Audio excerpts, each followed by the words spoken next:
prideful ass 16-year-old daughter is trying to get my Section 8 and my food stamps taken away. I have 5 kids, okay? And although my 16-year-old isn't my oldest, my son is the oldest. He got the whole, like, he knew what he was supposed to do. He didn't work until he moved out of my house.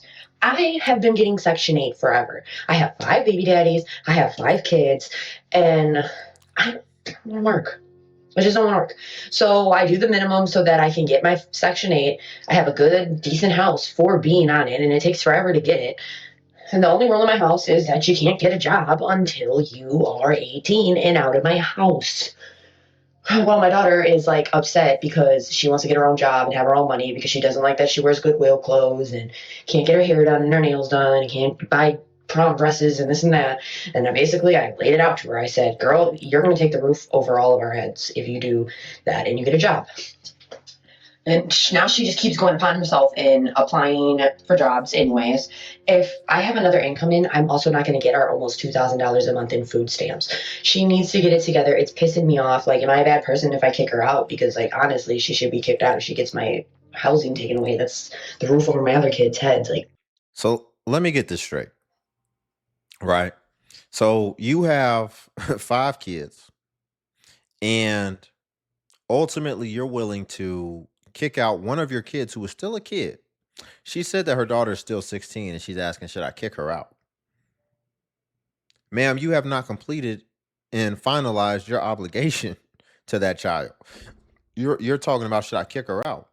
And I think that really shows, the way that a lot of these parents think about their kids. Because if you really think about it, your kids are the reason that you don't have to work that hard and why you get a lot of these benefits. And you're looking at it like, well, I got 4 other ones. It'll still be up there in benefits, but if she gets a job, she's going to basically just crash the whole thing down. And so you're like, I'm not going to allow her to work.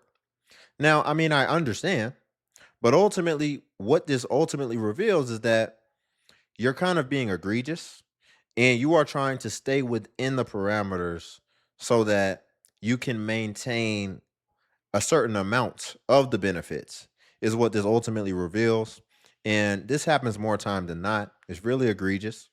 But, that young lady is probably not going to be able to work, not going to be able to start building character at a young age so that she can ultimately get some of the things she wants, which is really what you're supposed to be teaching your kids. She's at the age where it's like, okay, well, if you don't want it, then you go work for it. And she's trying to do that, but you're hindering her and you're basically stripping that away from her. And now what's ultimately going to happen is, she's going to not get the luxury of building that at a young age. Y'all, before we get into the next clip, if you could like the video, I greatly appreciate it.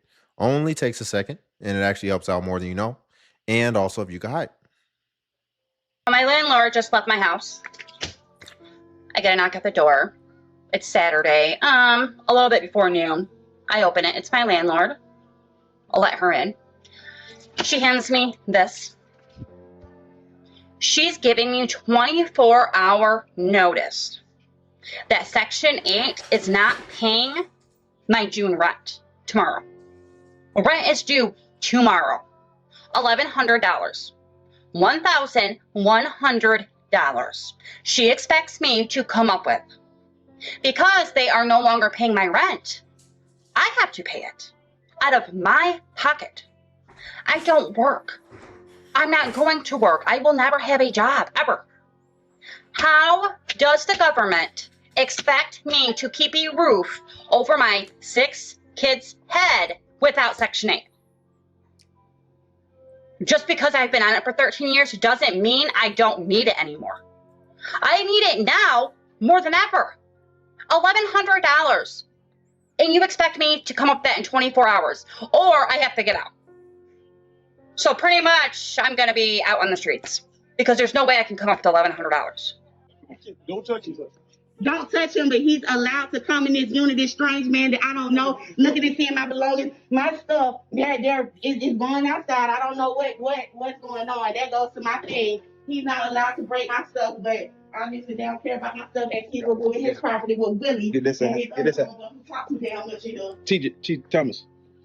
Stay right there. Goddamn. I gotta move on. Put it right here for now. Right here. Put it on top of it for now. Just a bed. That's a TV, eh? Oh, and the TV. That's all. I was about to comment on the last thing. It was a lot to say about that one. And then we just rolled right into this. You know, it's funny. The caption actually reads, you probably can't see it. It says, "How would you have handled this?" It says she was supposed to have been out weeks ago, showed Grace, and then she showed her A. And we can see it. She's definitely showing her A. And where is the accountability? Because the easy question is, ma'am, did you pay your rent? Okay, if you didn't pay your rent, then how long did you think that the gravy train was going to keep on rolling before something ultimately happened? Did you never anticipate that this could be a possibility when you don't pay your rent? What about the other person on the other end of this? If nothing happens to restore order in the situation, the other person ends up in the hole month after month while you just get to live for free. But yet she'll take it out on these people who have absolutely nothing to do with it. When really you should be taking it out on yourself, ultimately. Just a bed. That's a TV, eh? Oh, and the TV. That's all.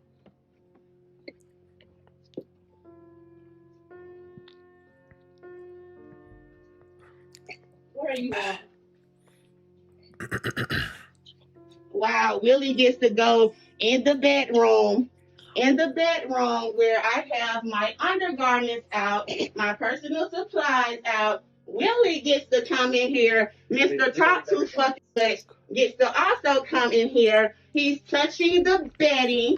He's touching my bedding. This man that I don't know what his man hands in. They got shoes on in the place. He's putting this is absolutely ridiculous. This is ridiculous. He just set all of the what is this? I can't even goddamn think straight. He done set all the pillows and the covers. So look at this here. Look at this here. These dudes are trying to work, trying to do their job. Again, we have to remember they have nothing to do with this situation. And she just gets to sit here and antagonize them, knowing that she could not physically handle any of these men if they were to snap. But yet she's deciding to continue to poke the bear. And then on top of that, if you see here, she's even blocking the exit and the pathway that she ultimately knows that they have to walk through. She's blocking it.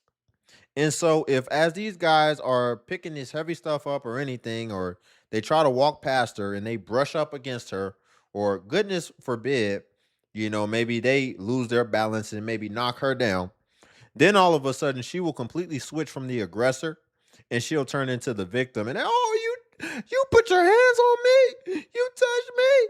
You're a man. You can't do this. And it's like, ma'am. So because we see it all the time, you're gonna flop as soon as if anything happens. So it's like, why do we get to live in a world where you just get to continue antagonizing people? Because I understand, these men understand. If you go up and antagonize another person, you can get repercussions. And that can be any other person in this world. If they were just walking around, especially, goodness forbid, they was walking around following a woman with the phone and blocking her path for her to exit and leave, oh, it would be addressed. Either she would have somebody in her family address it, or whatever. She might have the police address it. And of course, when you're just dealing with two men, things can happen. So at the end of the day, we can't respect you as being a mature adult, but yet you're not able to distinguish that and just understand that this is still a bear that you're poking, ma'am. Either you're mature and you understand that, or we're just going to start designating you in a child's place because you're acting childish and you're showing that you don't even understand the repercussions that could happen like a child. I can't even goddamn think straight. He done set all the pillows and the covers and whatnot on the floor as they're walking on them with their nasty shoes, removing the bed. Mr. Talk-a-lot right here who doesn't know what's going on, but he has an opinion. This is him right here. That's Brandon Hazard. They're moving Eddie Monster. He's steadily filming. His name is Willie. His name is Willie. Imagine a dude going around calling another dude name. Yeah, Mr. Talk a lot over here. Somebody would run in his mouth with the quickness. But that doesn't exist. But you know what? She wouldn't do this to another woman though. Another woman that, you know, with a Quisha at the end of her name, she would know who to do this to, right? We know that. Don't Lord forbid at the beginning of the name it's got Shark. Anybody named Sharkeisha, she wouldn't do that to. Y'all be knowing who to try this with and who not to. And I think that is really crazy that you just get to continue antagonizing a man like this and testing his patience, and he's at work. So you're further taking advantage of the situation. Ultimately, you're trying to entice them to do something. It's kind of like that case that just went on with the football player. And what they found in court, she allegedly, basically wanted him to do something or whatever, because then they had video footage of her and her friend allegedly dancing, and she was dancing about it and celebrating the fact that allegedly or whatever. I may be not saying it perfectly, but I think everyone who knows about the case understands what I'm talking about. She was dancing because I guess he reacted or something allegedly, and so she knew she was about to, get her jackpot. They're moving Eddie Monster. He's steadily filming. His name is Willie. His name is Willie.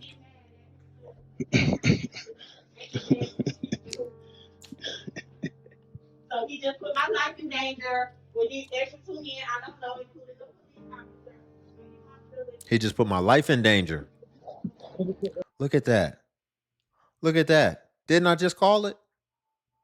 She said he just put my life in danger.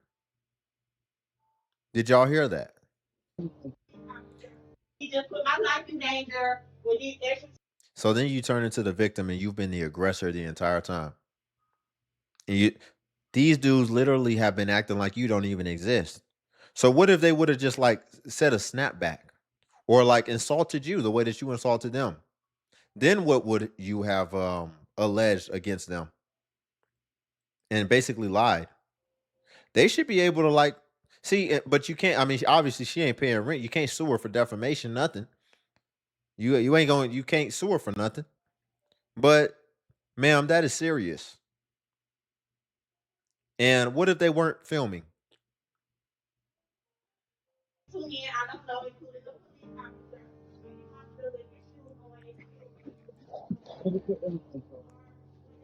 Go ahead. Go ahead. Go ahead. Go He ahead. just Go put ahead. my Go life right in down the danger. concrete. Keep going. Right here. Put on it. Right here.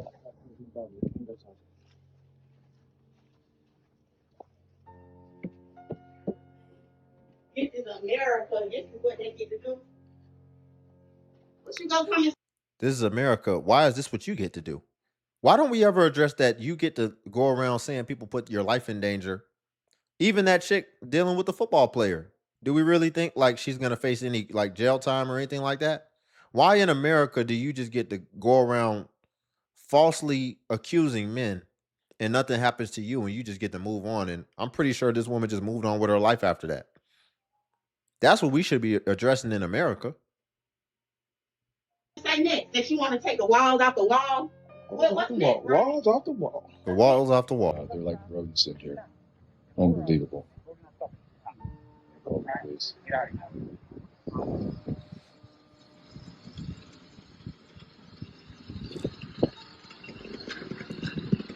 They're hiding in the basement, hiding upstairs, hiding in rooms. You tell the officer that. I just asked him. Yeah. All right, thanks, sir. We're allowed to get my sister. That's it. Yep. We're hiding. You were yelling? Yeah, you came out. Barricade yourself in the house. And no one barricades us. Yeah, they Are you did. seriously recording this right now? Hey.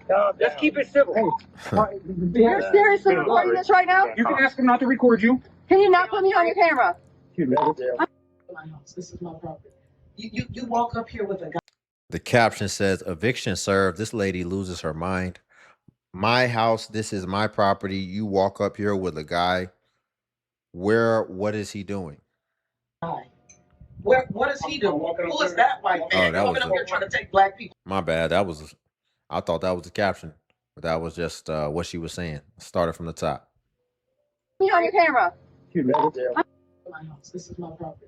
You walk up here with a guy. What is he doing? Who is that white man coming up here trying to take black people's homes? No, you walked up here with a guy with no name on the picture. Keep one certain.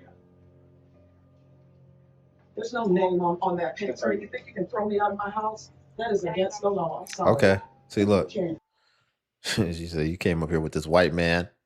What does that got to do with the price of tea in China? And you see the white guy. He looked like he might not have even been white. He looked like he might have been Hispanic or possibly half black or something. But again, they just saying anything, just like that other lady. And it's like, okay, now that he moved away, what's going to be the next thing? Like, you still are getting evicted right now. So the white guy's excused himself. He's no longer in the situation. So now where do we go from here?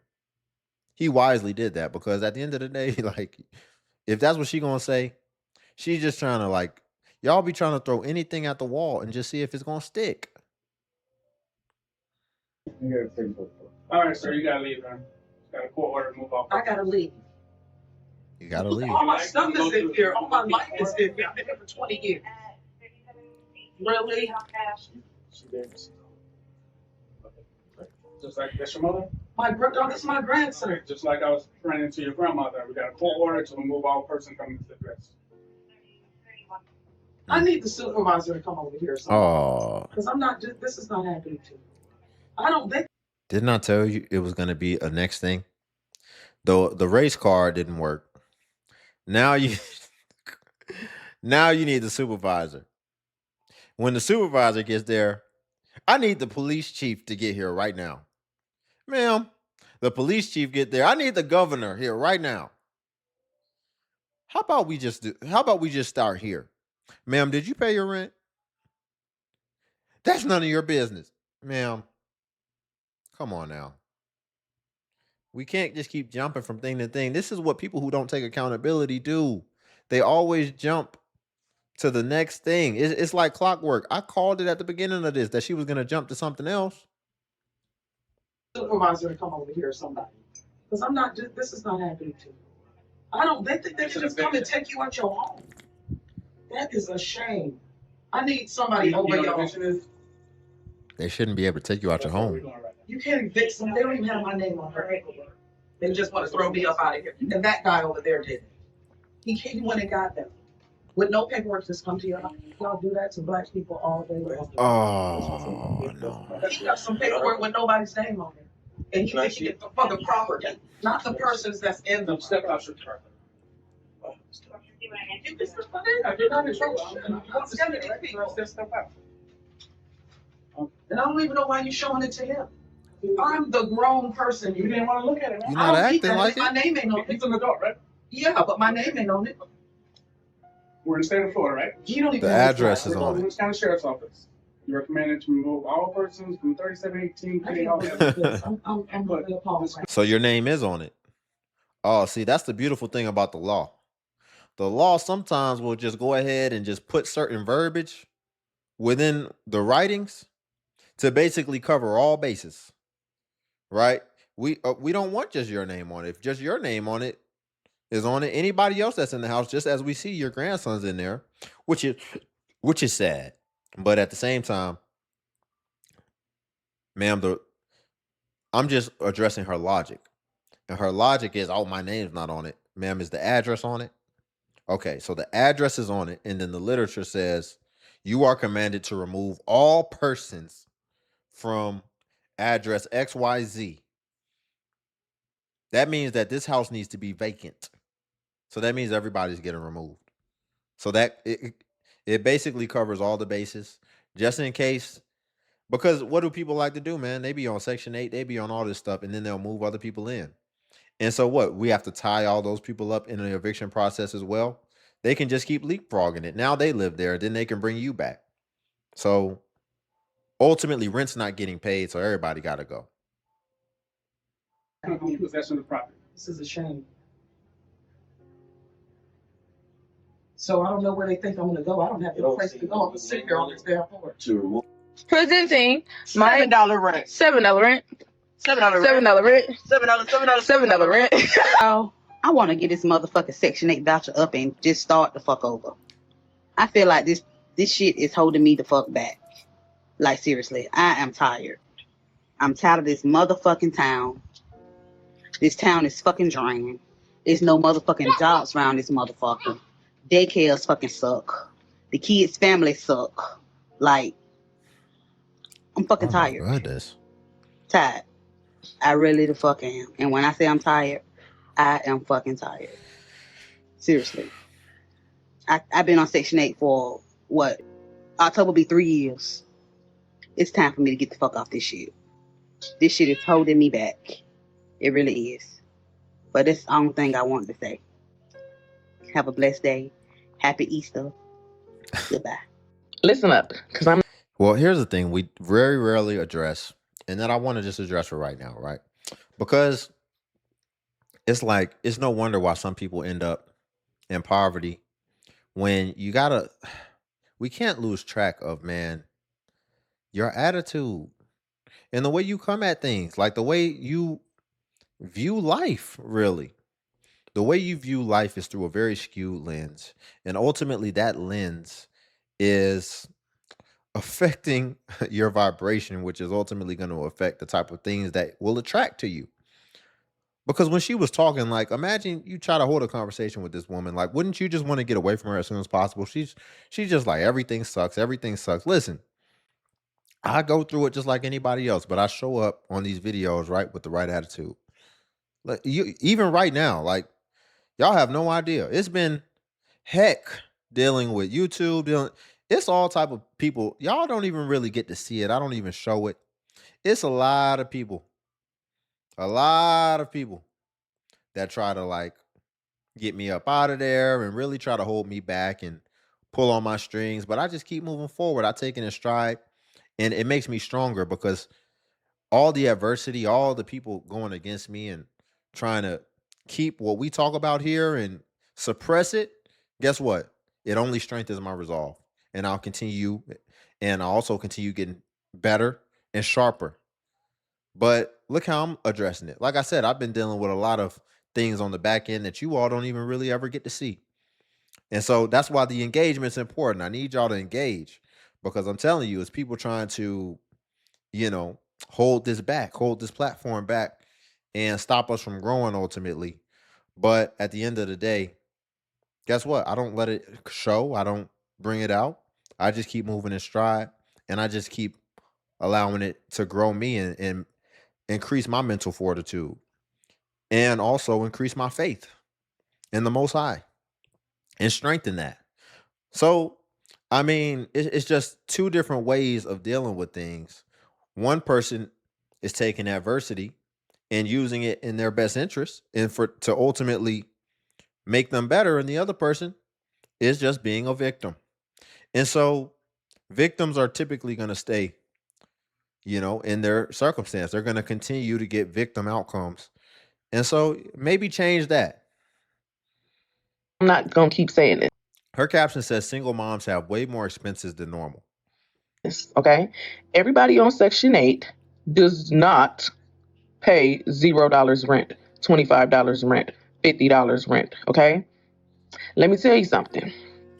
Majority of the women who are single mothers who have Section 8 have Section 8 because they need assistance with the rent, not that they need their rent paid completely and totally and free. So a lot of women out here that's paying a nice amount of money for rent, okay? $600, $700, $800 to be exact. Because they need help paying the rent because they don't just pay rent, like other people. I ain't gonna get to calling out no names and stuff, but y'all know exactly what I'm talking about. Like them fathers who just have to pay their rent and their cell phone bill and they whatever little expenses that they have, they don't have to pay not an expense for a child, including child support. Yeah. So when a woman is fully supporting a child and she got to pay for daycare on top of that. Stop it. Men do have to pay the expense for the child. They do have to pay the expense for the child, and the laws will definitely empower you to make sure that they do. Unless, unless you really just chose a bum dude that is in jail, which you chose that guy in jail who can't earn, or he's just a bum and he just don't earn still, even free. And for some reason, some of y'all ladies be picking these guys, and you say, this is the person that I want to start a legacy with and that I want to procreate with. And so, but no, the way that the system is set up, you will absolutely be able to hold that dude accountable in the eyes of the court. But what we're not able to hold accountable is all y'all who keep picking bad dudes and who will keep picking multiple dudes and will keep having multiple kids. And I feel like that's also an issue, but that we absolutely can't address that and we can't stop that. But a man in America, oh, you can definitely get what you're supposed to get. That would just be another thing that you didn't do, right? So again, that's on you. She got to pay for all the clothes and shoes and sports and all of them other expenses. That's where her rent being reduced by 30% comes into effect. So now she can pay her rent and her kids can still enjoy sports and all their school activities that they have, their dances, making sure their hair get cut and their hair look nice and they have nice clothes and shoes and those type of things. They have to go to daycare. Baby, daycare is expensive. Childcare is expensive. So yeah, that rent, it offsets that for her. So don't be mad. If I had Section 8, I would be bawling. No, you would not. Would you like to know why? Because assistance like that, it goes by your income. That person only has to pay that certain amount because they are barely making anything. A lot of people talk down on people on assistance because you guys feel the need to constantly compare and compete and all of that stuff. Because if you know that you have a nice job, a nice house, you live in a nice neighborhood with a nice car, why would you be mad about the person over here living in the projects? A lot of these things that you guys complain about has nothing to do with these people half of the time. It very much has to do with the government. People are so stuck on wanting to throw out the lazy word. Everybody's lazy. No, everybody is mentally drained, okay?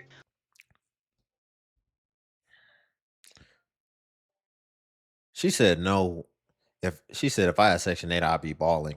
No, I wouldn't, because that means that you can't be making anything. She said if people were on Section 8 were balling, then they wouldn't be making anything or something like that. Ultimately, what she's saying is that how can they be balling if they're not making anything? Ma'am, I think you have a skewed view because you should interchange making anything with reporting anything. And here's what I mean. Most people will lie on their section. Well, I won't say most people. A lot of people lie on their Section 8 paperwork and they don't report their income. Or even if they don't lie initially on the paperwork, then they'll get a job after that. And then they won't inform them that they got the job. As well as the fact that a lot of people on Section 8 make money under the table. The most egregious of it or common of it is where people will do hair and they will make sure that they get the cash. And that's why you see a lot of people on Section 8 know how to do hair really good. And I think that's probably something that was passed down as far as a little cheat code. But it even gets even further because now you can charge all that money to do these lashes or whatever that they do and maintain that type of stuff. It extends all through all type of things. And then of course, the final nail in the coffin is that there will be women who will just move a man in there who will be making the income and paying, basically saving all that income, and they'll be building a future together off that man's income, and they won't report that he's living in the house. So please stop it. People just secure the voucher, and then their next step, because they're looking at Section 8 as something that they want to live with for the rest of life, but they still want to be able to live life in all this opulence, they will figure out creative ways in order to get around some of those rules and regulations and even bend those rules or completely break them. And we see it happen all the time. And that is very common. And that is why things are kind of getting addressed right now. And we're tightening up some of those things, as well as just some people will choose not to work. They will make that choice not to work as much as they possibly can because they are chained. It's called the golden handcuffs. They have the golden handcuffs and they never want to take the chance of letting the voucher go because they know how rigorous it was to get it, because a lot of these vouchers have waiting lists of like 8 years to 10 years. So that's a lot of what's going on as well that you have to address. And we've always seen it, but we'll leave it there for today. Y'all, if you could like the video, I greatly appreciate it. Only takes a second and it actually helps out more than you know. And also, if you could hype the video, hype is a new feature that YouTube offers where it helps smaller content creators like myself. And basically, when you hype, it actually pushes us to the extent that it pushes the larger content creators. So you just press the hype button and it shows the points. And since I am a smaller creator, a smaller channel, we actually get more points per hype. And hype was designed for smaller creators, so that's why we get more points.